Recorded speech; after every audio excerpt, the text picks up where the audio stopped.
Matteo slowly walked through the crowded hall of the prestigious charity event, watching the soft lights reflecting on the crystal glasses. Light laughter and the clinking of glasses filled the air, while the smell of expensive perfumes mingled with the atmosphere of refined elegance. Every detail exuded luxury and opulence, but he felt like a stranger in that environment so far from his roots. Before continuing, subscribe to our channel and activate the bell. He wore a simple but carefully tailored suit.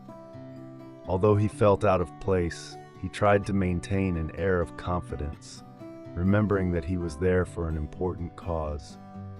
Raising funds for the education of disadvantaged children was a mission he cared deeply about, and this thought motivated him to stay. As she approached the cocktail bar, a figure caught her eye. Amidst the well-dressed crowd, a woman of extraordinary beauty stood out. Her gentle smile and bright eyes lit up the room more than the lights themselves.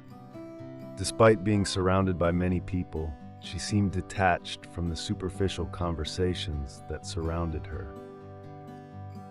Matteo couldn't look away. He decided to approach.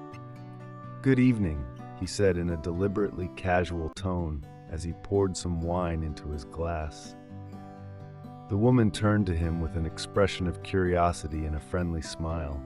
"Good evening," she replied with a slight irony in her voice. "Do you also find these events boring?" The woman's frankness took him by surprise, and Matteo couldn't help but laugh. "Interesting, I'd say, but it seems like you're not exactly enthusiastic either." The woman, whose name was Alessia, raised an eyebrow and smiled.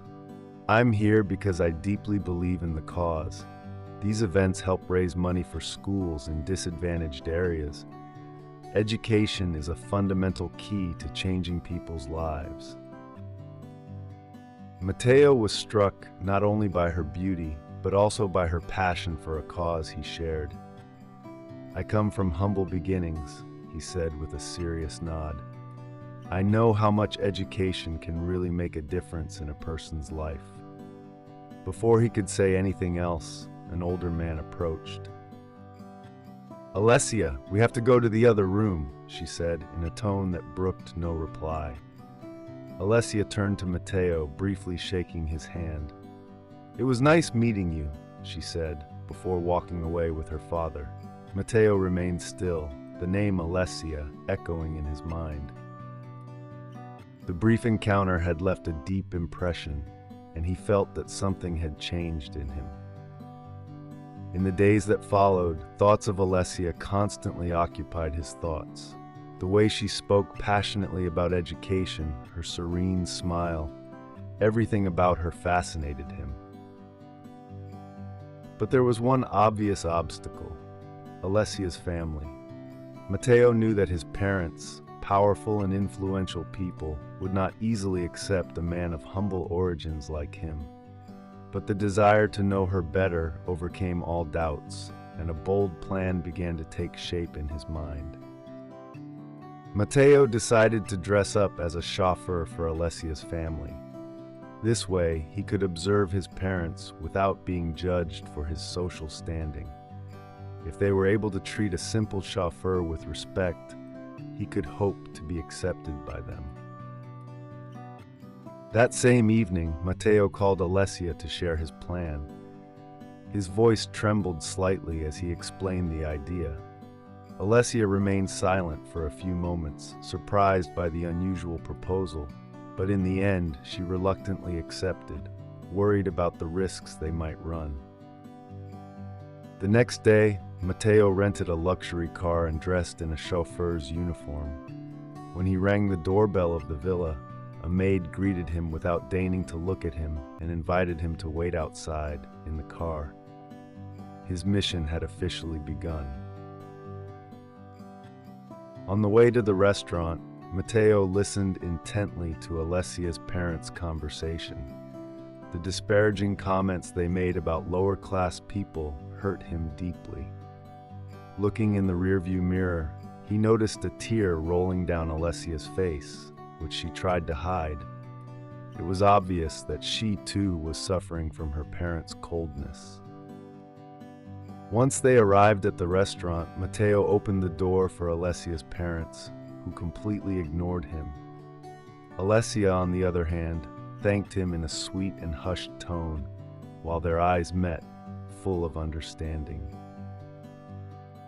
As he waited in the car in the pouring rain, Matteo felt the weight of the situation crushing him. The ride home was even more difficult. The roads were slippery, and the car skidded dangerously on a curve, frightening all the passengers. Alessia's father, furious, ordered the journey to continue without hesitation. Matteo, with extreme caution, continued driving. When they finally arrived at the villa, the tension eased slightly.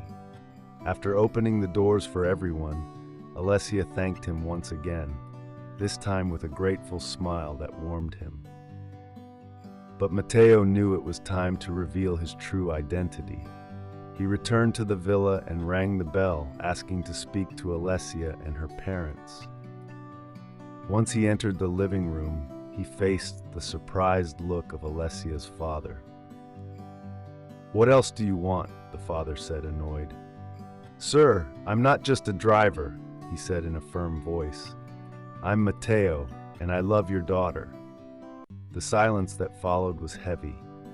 Alessia's father stared at him in disbelief, while her mother seemed unable to find the words. Alessia approached him, calmly explaining to her parents that she knew about Matteo's plan and that she had supported it because she wanted them to see the man she loved, without prejudice or expectations tied to his social status. "I don't care where he comes from," she said with determination. "I only care about who he is and how he makes me feel." Alessia's father, still furious, stood up. "How dare you show up like that?" But seeing the determination in his daughter's eyes, he began to waver. After a long moment of silence, he said words that no one would ever have thought. "If my daughter really loves you, then I will try to accept it."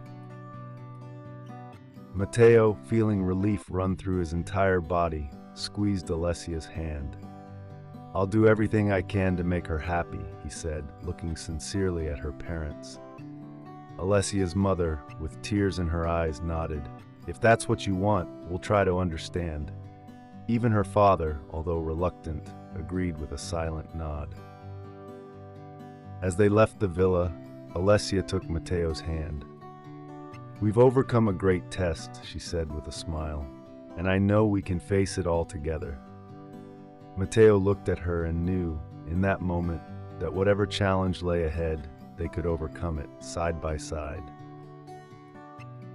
Did you like this story? Leave a comment below. Thanks for watching the video till the end, and see you next story.